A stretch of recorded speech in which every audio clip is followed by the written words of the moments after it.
communicate to them that you is a strategic long-term partnership between the federal government of Nigeria and the World Bank. Their goal is to ensure gender equality, and they implemented in Nigeria through government and at the scale supporting women groups cut across the 36 states and inclusive poverty reduction in Nigeria. But we'll get someone from the ministry today. He had death due to one issue or the other. I'll be getting more details in a moment. After National Assembly Senior Customs Officer, Deputy Comptroller Airtop Andrew Essien slums and dies during the investigative. Accountant General, as Federation account levies, it's not the responsibility. At this point, I would make them there. This was a senior customs officer slumming and dying on Tuesday, responding to questions from lawmakers at the Public Accounts Committee of the House of Reps yesterday. The top customs official suddenly developed health complications while being asked questions, and then he slumped. Efforts by medical personnel at the National Assembly clinic weren't enough to revive him. Sadly, this is what happened yesterday at the House of Reps chamber. Looking at the situation, family of Customs Officer Deputy Comptroller Airtop Andrew Essien, our hearts and our prayers are with them at this point in time. We'll try to reach out to Rufai so that we can get on with our headlines this morning. Looking at some of the trending issues at the moment, we're seeing crude oil controversy. An ethnic nationality youth leader is urging the president to sack NNPCL MD Mele Kyari minimum wage before sending an executive bill to the National Assembly. The reports of the tripartite committee from President opting to consult further on that particular issue. Then Labour responded. They are about to hold an emergency meeting over a decision. Organised Labour, made up of Nigerian Labour Congress and the TUC, have called for an emergency meeting, and it follows the decision of the FEC to step down the memo on the minimum wage on Tuesday. Looking at the news this morning, Minister of Information and National Mohammed Idris said all 39 items of the agenda meeting were all taken except the memo on the minimum wage.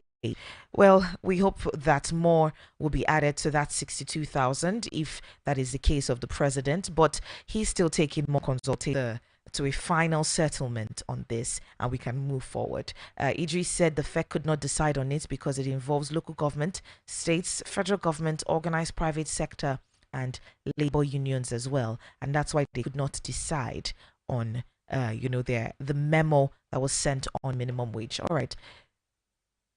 Good morning, Mr. Rufai. Bless you. Yes, bless you. How are you? I'm fine, thank you so much, sir. All right.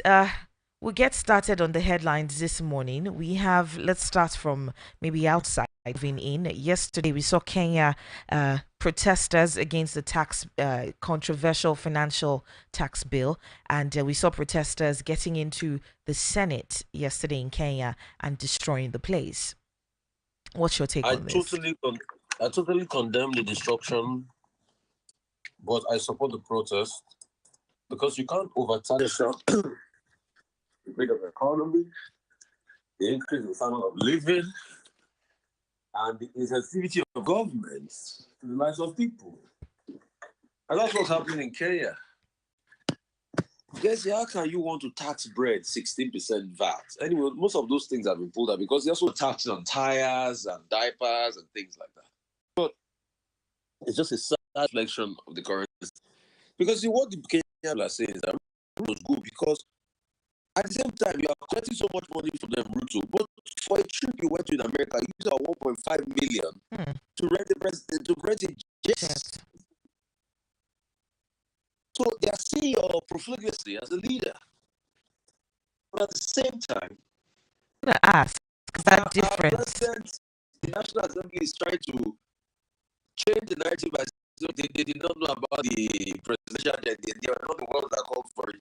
But there was also, and they are taking on in debt. They raise the debt in the bond markets. All right.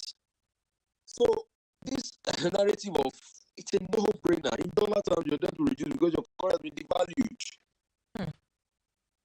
It's a, but ask what was the raw amount they collected. About 24 trillion. They are trying to skew this narrative. And the people are watching. You cannot deceive the people. It has style of taxing. That is his style of fund generating revenue. That's their style of, because and that's why you see that prices have gone up. This is a tariff now. It's crazy. God knows how much I pay in a month.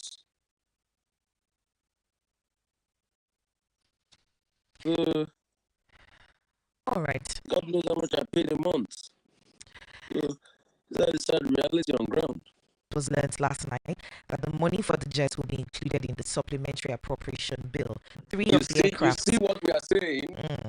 So they want to take a supplementary appropriation bill, just like they took a supplementary bill to pay for some goddamn nose yards, which we went back and forth for. They want to take supplementary to be able to service and pay for presidential jets. You can see them. Because when you look at the supplementary, something they collected the last time, it wasn't just for our interest. It wasn't that, okay, we are doing that for the people. It's mostly about them. And the people are suffering. And you see, that's why people are beginning to say, please, the president should let us breathe. He should not suffocate us.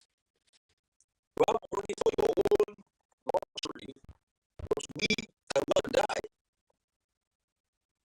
Eh? Why don't you pass the supplementary bill and say, okay, this supplementary bill for the masses? When you have a raft of reforms, investment in health outcomes, education outcomes to help people. We have starting the fixing of the indigenous refineries, as well as talking about IOCs trying to frustrate, according to what Dangote said, well, there are international organizations who are trying to frustrate the key. So how can we get local production up and running? Dangote had proper forensic elements. What about the proper audits? When are we going to have that? When are we going to have that? What about the proper forensic auditing to get over all these years?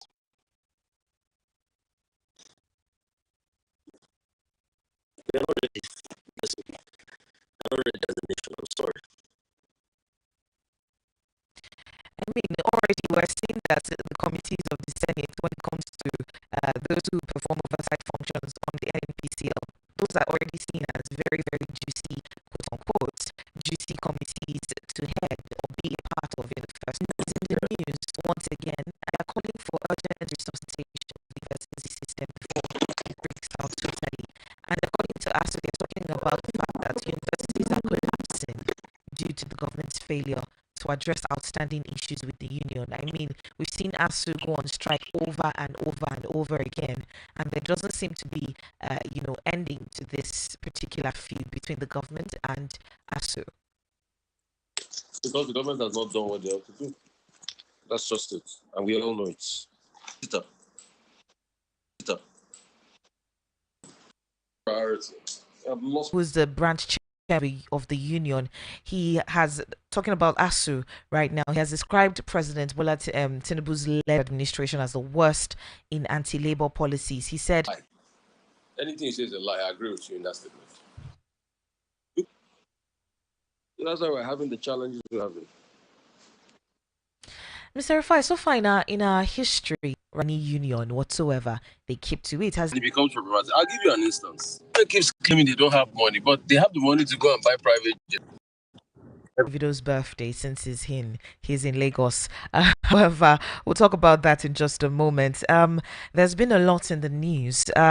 You can join the conversation. This is 0808-312-8618. I'll take that again. 0808-312-8618. Now, we have seen 6 years presidential tenure solution to Nigeria's issues, not rotational, but diversity. This is according to Professor Anthony Killer, who is the DG of Commonwealth Institute for Advanced and Professional Studies. Let's listen to what he had to say on this matter. Because say to blame or to link to these failures. It must be said that the failure of not being able to form a job, a governor as just somebody doing his or her job, is a failure of leadership.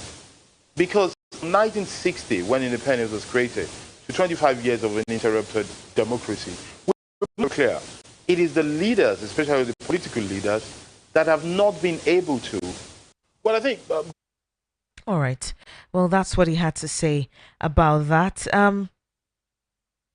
We have some leaders asking governors and the like stakeholders in the country asking the president to release Nnamdi Kanu. Now, everyone charged with treason has been granted bail except Nnamdi Kanu. This is according to Obi Agwocha, who is a member representing Ikwano Umuahia Federal Constituency, Abia State, from the Labour Party. So we have 50 lawmakers, writes to President, calling for Nnamdi Kanu's release.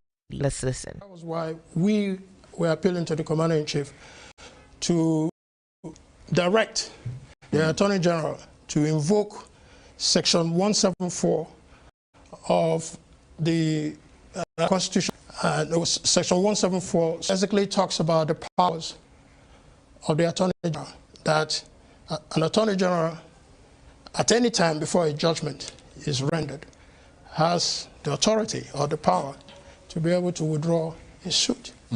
So we want him to take care of that, and also to invoke Section 107 and Section 108 of the Administration of Criminal Justice Act 2015, which basically talks about discontinuance of a criminal case and the withdrawal from prosecution.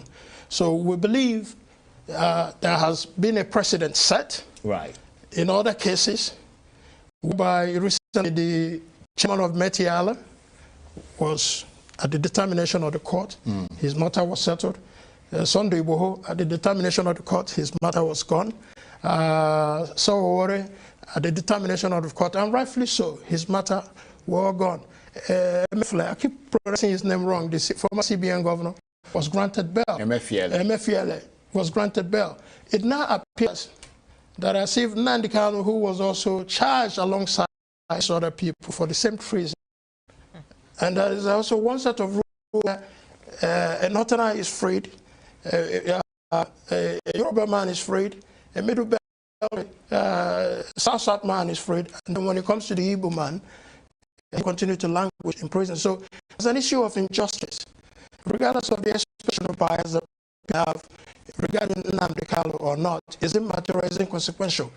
But in this country, everyone is subject to the rule of law, and we're appealing to the president. I have no reason to be a listening, attentive president, and that I would not wish to see the president to do otherwise. Doing otherwise, we will be in mercilessly in the southeast, including the officers.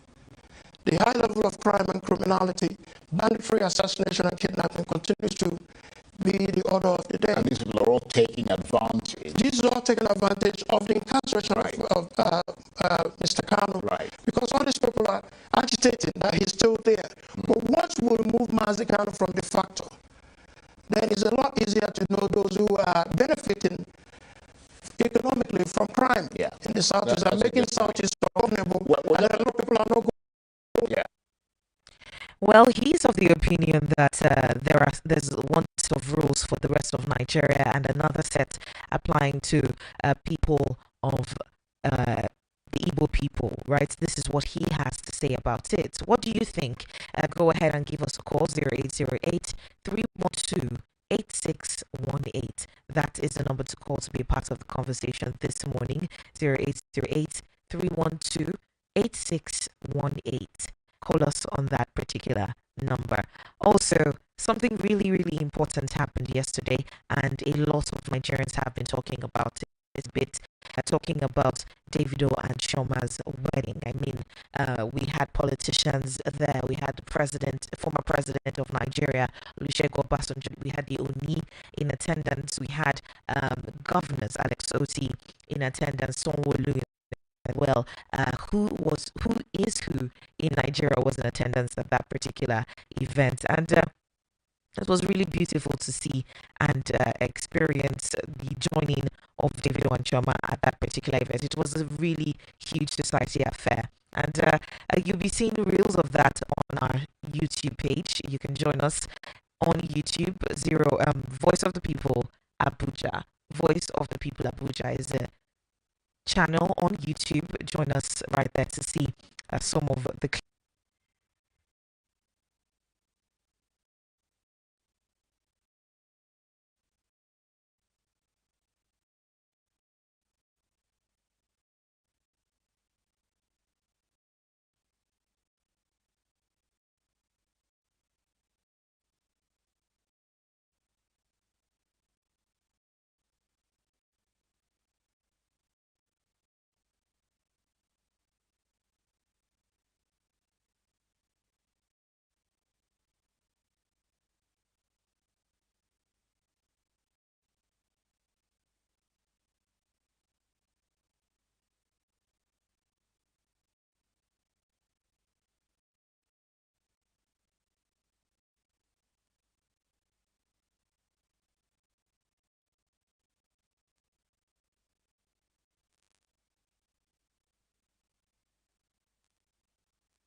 You're welcome back. This is still the voice of the people, 96.1 FM. VOP 96.1 FM is a station that you're tuned in to right about now. My name is Gesiri. There was a trending audio where Minister Uju Kennedy failed to recall states benefiting from a $500 million World Bank project.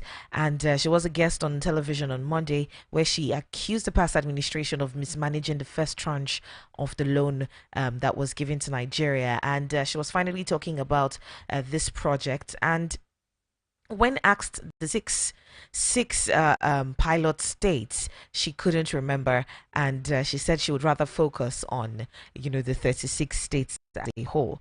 Mr. Last point I'm making, you need to know. I mean, you have eight, but what you don't know interviews, because since you don't know, you cannot interviews, because since you don't know, you cannot actually control the process. So as the minister, you need to know. That's why we have things like we have report writing.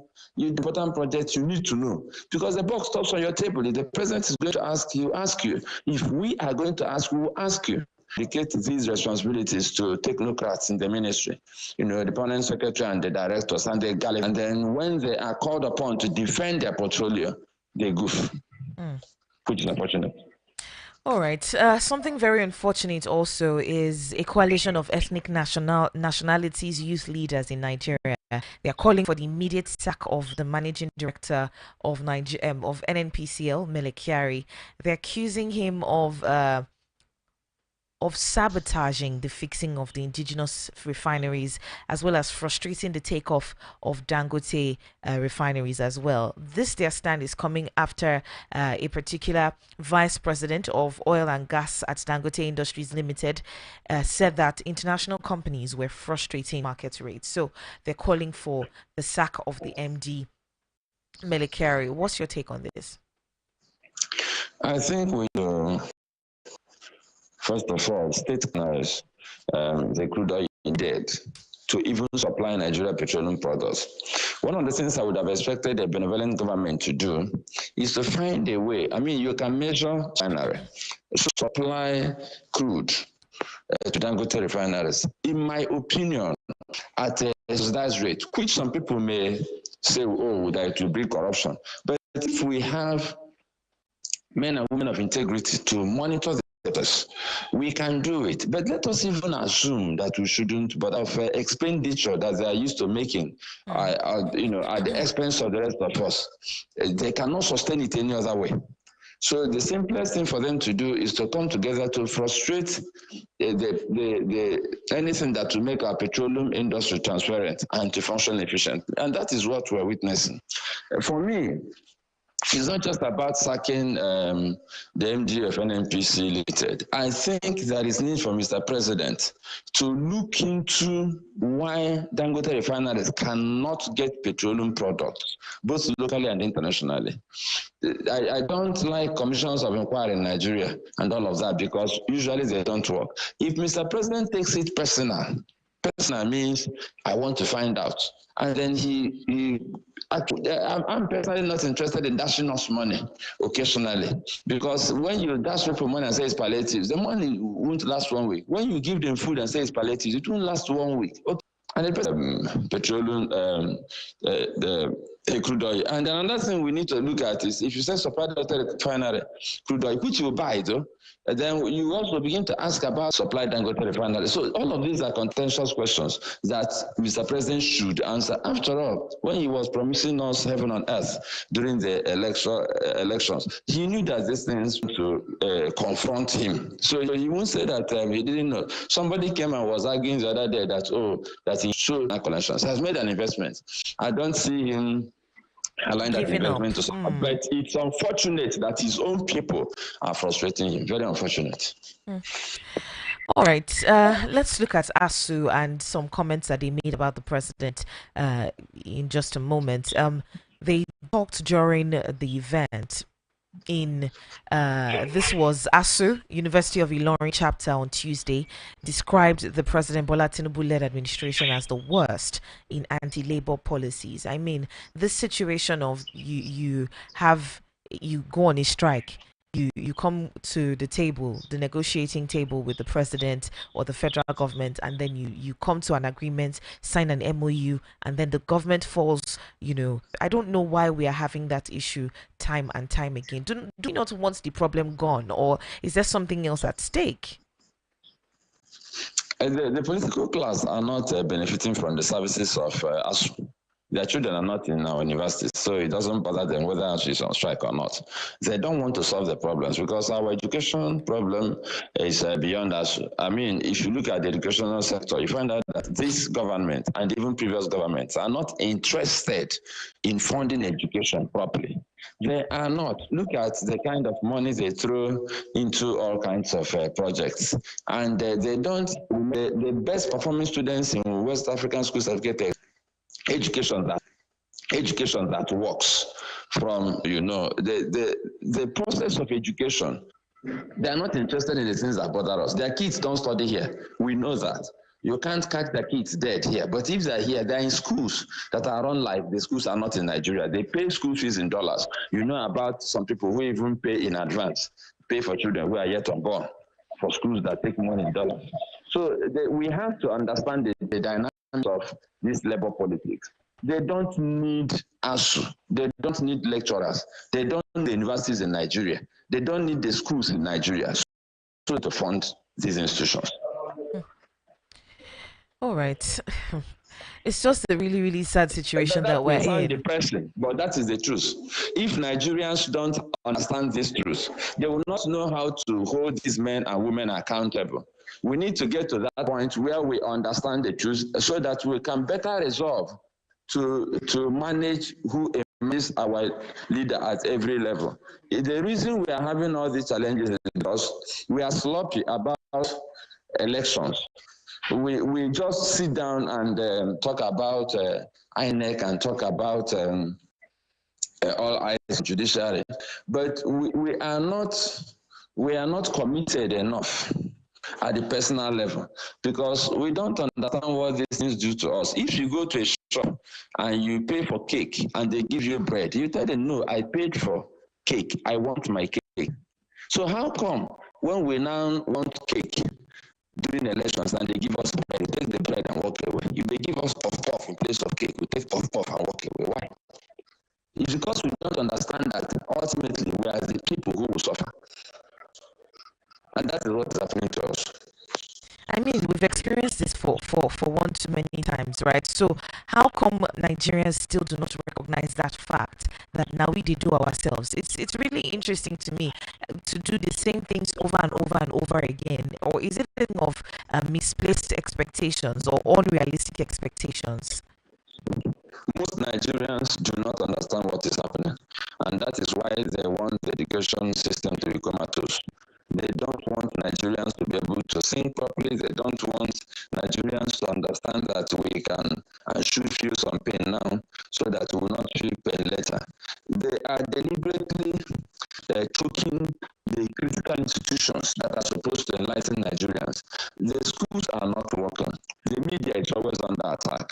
National Orientation Agency is dead.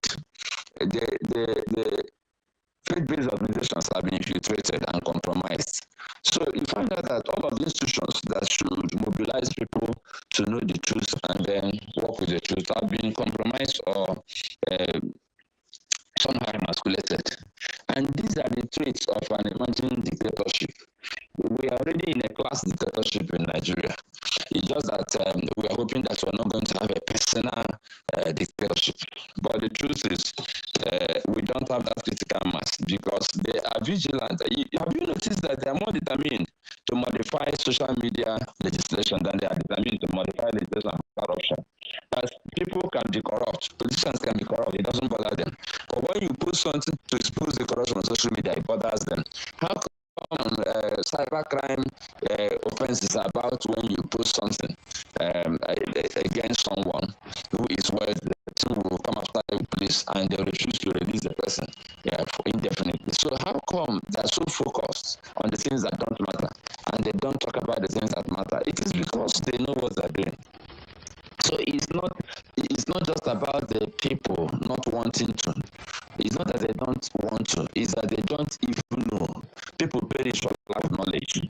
It is when you know that you can begin to make the right choices. If you don't know, then you don't know. Like the singer said, what you know, what you don't know, you don't know. So if you don't know, you'll be living in bliss, because they say that ignorance is bliss, and that's what is happening in Nigeria. They may be feeling pain, but they don't really know the source of their pain. They don't know that these things can stop. People even give up. They say, oh, yeah, there's nothing you can do about Nigeria. And that is also part of the solve their own problems. For instance, Mr. President says he wants a new jet.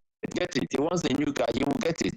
Vice President wants a new get it. Senate President wants a new house, he will get it. So they solve their own problems, but they give us the rest of us the impression that, oh, there was bad governance for the past 2 decades that will come fix it overnight. But all of their own problems they fix overnight. And people don't see these stark differences in the way they solve their problems, the way they solve our own. They give us pittance, they give us palliatives, but they give themselves empowerment. And that is terrible, because we don't see these differences. We allow this thing to continue. Some of us know, but then we have achieved a critical mass. It took South Africa a critical mass to liberate the country from apartheid. You need a critical mass, and they are fighting very hard. Political elites are fighting very hard to stop us from having a population that is enlightened. And unfortunately, a lot of ordinary Nigerians, because they feel frustrated, also trying to join the political class. So they would rather join them and oppress other persons so that they will also have a free car and free accommodation than actually fight to have a nation where everybody benefits. All right. Looking at some of the problems of Nigerians that are yet to be solved, somewhere in Benin State, a community has been taxed 20 million naira by bandits. Now, apparently, that's affected by this madness as well. I mean, they say these boys have a strong communication network for their businesses, and they monitor everything. If you dare report to the security agencies, you and your family will be eliminated in broad daylight. 20 million naira. Mr. Larry. Well, this is a failure of governance, a failure of leadership. It's not just a failure of the security agencies.